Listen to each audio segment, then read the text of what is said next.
Your Excellency, Yusuf Tuggar, the Foreign Minister of Nigeria, it's an honor to have you on the NABA Perspectives podcast. Thank you so much for joining. Honored to be here. Now, we're sitting here in Oslo. It's the Nordic African Business Summit 2024. We're at the end of the day. It's been an interesting, fascinating day of discussions.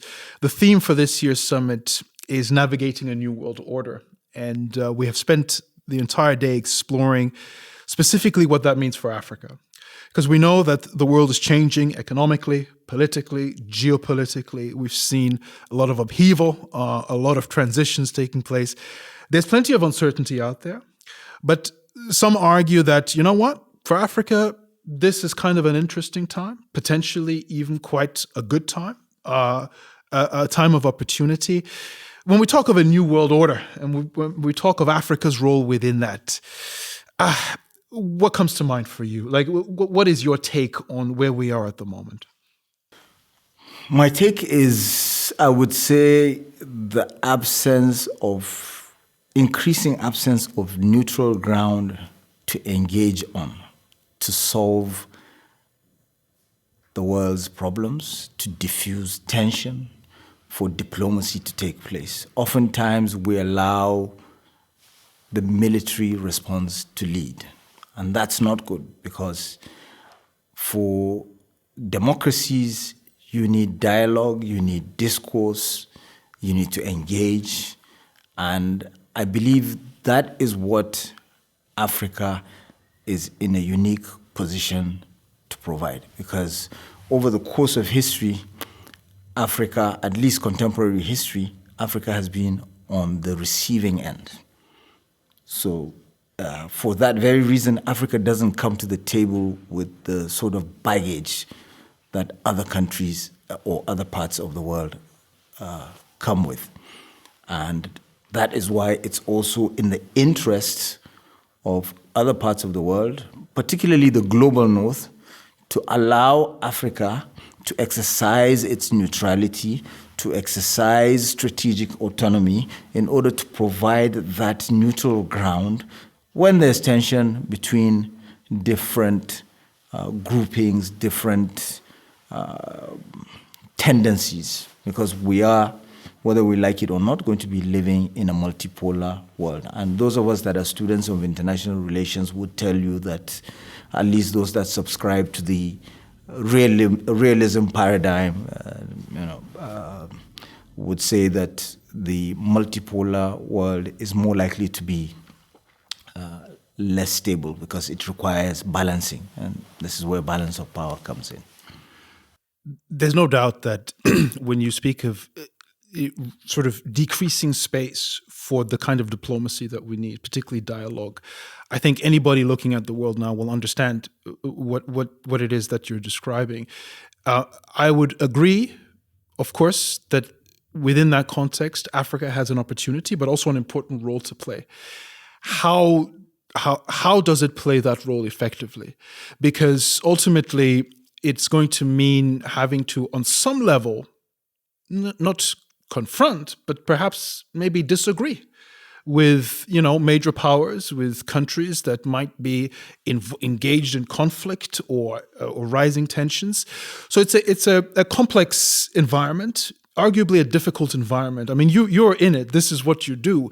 Give us maybe a bit of insight into, well, how do you navigate this minefield in a way that you can at least not let the space for diplomacy decrease even further? It requires being brave, standing up to hegemons, because hegemons do not like being disagreed to. So it's not an easy thing, but it's something that must be done, and it's in the interest of the very hegemons themselves, not to allow ourselves to be bullied or cowed into submission, into taking one position or the other. That neutrality is paramount. And you can see the role that the non-aligned movement played during the Cold War. There were countries that asserted themselves. Sometimes you have to pay a price, but that's just the reality of the international system. Mm-hmm.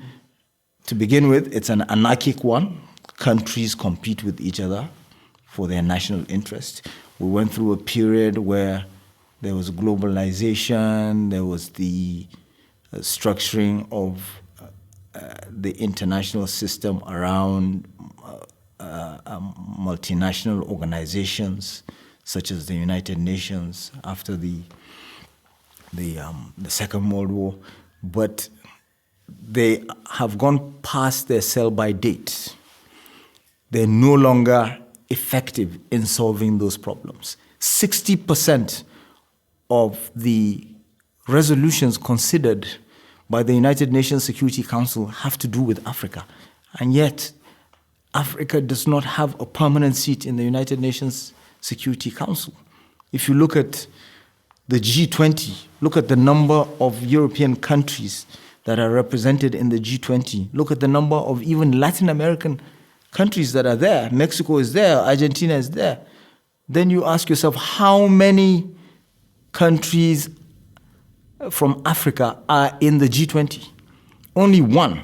And as a compensation, we were allowed to have the African Union in there. Okay, quite okay with the G20. You also have the European Union as a member, along with, of course, several other European countries. But we must not allow that to be repeated if the United Nations Security Council is reformed, because we're hearing clamors of going the same way, saying let Africa be represented by the African Union. That is totally unacceptable, because it's akin to saying let Europe be represented by the European Union. That would not be acceptable to Europe. Or let America be represented by the Organization of American States. So that, again, is equating Africa to a country. Africa consists of 55 countries, not one. And we're also very much against, at least Nigeria is, very much against this concept of one country inviting all our leaders to a conference. So you see several countries inviting the entire African. So it's equating. Can you imagine? Can you foresee a situation where one country invites Asia, all of Asia, yes, to a summit, and you're inviting China and India and some of these smaller countries and saying, come and dialogue with me? So it's quite often humiliating. That is why Nigeria has taken, in fact, the African Union took a similar position and said, look, henceforth, any country that invites African leaders to a summit, let the African Union represent it. But keeping to it has proven to be difficult. But that is why, if you notice, President Bola Ahmed Tinubu rarely goes to these engagements. He might delegate either the vice president or myself to attend. And sometimes he has to go by virtue of being the leader of our regional economic community, of ECOWAS. So because that was also part of the consensus that was reached at the AU, that sometimes it would not just be the AU, the head of the AU, but it would also be representatives of the regional economic community. So we have to, these are some of the things, the nuances that play out, that continue to feed this narrative, this sort of psychological disposition towards putting Africa down to a lower level. Yeah, and taking the approach that we're doing you a favor type of thing. Exactly. Right? Which is, as you said, it's really not acceptable, is it? Not in 2024. Now, I mean, Minister, you're very frank. And I think that given the circumstances we find ourselves in globally at the moment, that's exactly the kind of voice that we need. We can't really afford to be too polite about where we are. The stakes are extremely high. When you engage with your peers, your counterparts across the continent, do they share your conviction?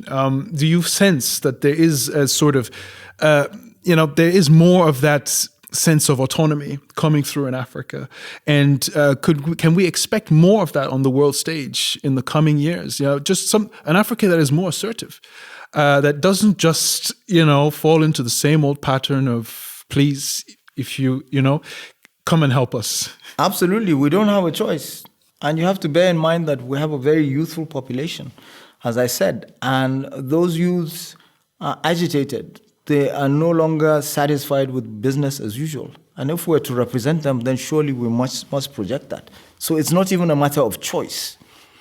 It has to be done.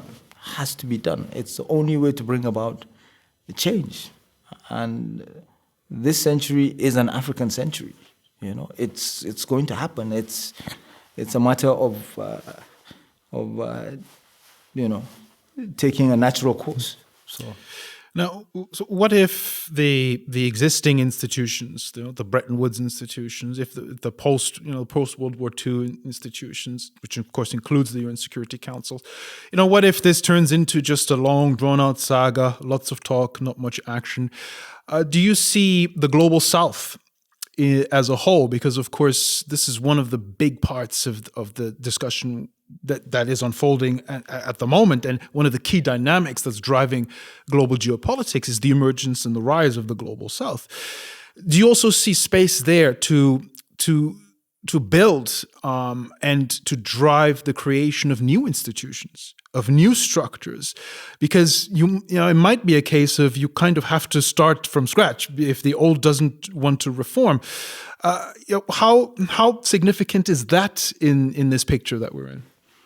Well, it's very significant, because the reality is, if you look at the number of African leaders that attended FOCAC in China, and you compare it to the number of African leaders that attended the United Nations General Assembly, I think there's a story there to be told. So it's something that is unfolding by the day. Which is not to say that Africa and African leaders don't appreciate the fact that we live in a global, the term is not used anymore, village, but we live on the same planet. We have to work with each other. There are ties, there are bilateral ties, there are multilateral ties, there are trade ties, and all of that. But when it comes to protecting interests, and you see, sometimes it's the feeling of unfairness that pushes, that galvanizes countries into action. And that is why we need to, when it comes to trade, when you look at the WTO dispute resolution mechanisms, that dispute settlement mechanisms that are not being abided by. When you look at what happened during COVID and the vaccine apartheid that I referred to earlier, these are things that have resonated with the global South, and you can see that even within the existing paradigm, you can't but deal with the global South. And when you invite one, or if one represents, they provide the platform for others to also voice their opinion, and it influences the outcome. You saw that last year it was India that chaired the G20, and when it came time to invite guests, Nigeria was invited. That's quite significant. This year, it's Brazil. Nigeria and Norway are invited because they see the important role that countries like Nigeria and Norway are playing in global politics, in humanitarian affairs, and so on and so forth. So they need that. And then, of course, South Africa comes next. So It's happening as Yeah. a matter of fact. You know, I think that's exactly the right phrase there. It's happening already because of course, there are already institutions like the New Development Bank, for example, which used to be called the BRICS Bank, or the Asia Infrastructure Investment Bank, you know, and these have a very strong global South focus, and they don't even pretend to not be alternatives to the existing. And it's, you know, you don't need to have any particular insight to There are understand. currency swaps Yeah. that are taking place. Exactly. You know, so it's all of that. And we know that there is the BRICS are working on an entirely new alternative trading system and platform. We don't know the details of that yet, but we know it's coming. And it might be on us much sooner than we think. So it's all part of a fairly fast-changing world. And I think this is where the point you made earlier is so pertinent, whether we like it or not. This is where we're heading. Now, one dynamic I'd like to just get your perspective on is these concerns about the return of bloc politics, and you know the sort of geopolitical games that come with that. And we know that Africa's experience in the Cold War was a very negative one, where it was many of its countries were used as pawns in, you know, the confrontation between the major powers. And you know, there's some discussion now that we might be heading back into that kind of setting, into that kind of context. Are you concerned that that is going to happen again with Africa? Are you seeing any pressure out there being put onto African governments to, you know, pick sides and basically fall into that Cold War trap again? There are all sorts of atavistic ideologies that are making their way back. If you look at the concept of the heartland theory, Halford Makin, that whoever controls the Eurasian landmass controls the world. It's making a comeback in geopolitics. And the same way you have these contestations, for example, in the Sahel, we see the use of private military companies, we see the use of mercenary organizations, the creation of certain proxy military forces, and that is why we are dead against these sort of groupings and groups coming to play in the Sahel. It doesn't matter from whichever side. We must maintain sovereignty, and we must work with the solutions that are conceived of by the regional economic groups and the continental organization, which is the African Union. And the African Union also has its own objectives. It has the Agenda 2063. It doesn't matter whatever reservations you have about it. It is there. It exists. It is. There's a lot of overlap between it and the Sustainable Development Goals and other national programs. So whoever wants to really help should be keying into that, as opposed to coming up with their own exogenous solutions and trying to apply it to Africa. So this is what really we should be looking at. Now, it's always dangerous to make predictions. I would say it's more dangerous than ever to try and predict where we go next, given where we are. But if I can maybe not ask you to predict, but maybe just ask you, what would you like to see happen in the next, say, 5 to 10 years in terms of Nigeria's role in world affairs, Nigeria's role on the continent, but also Africa's role in world affairs? I would like to see Nigeria and Africa represented in the United Nations Security Council as with permanent seats, with veto power. I would like to see Nigeria and Africa increase its representation in G20. If On the other hand, G20 becomes weakened because you have to bear in mind that there are certain countries that belong to both groups. And if somehow G20 diminishes, then whatever else has that leverage and power over on decisions that affect Africa, then I would like to see Africa also equally become part of it. But importantly, I'd like to see Africa tackle some of the challenges that it's facing that are listed in the Agenda 2063, food security, poverty, health challenges, some of the things that, clearly can be done, and part of it can be done by influencing the accessing of funds through special drawing rights that reside with the International Monetary Fund. We will have to wait and see how it goes, but I think, to just paraphrase you, it kind of has to happen, doesn't it? Most definitely. Your Excellency, thank you so much for joining the podcast. It's been a pleasure. Likewise.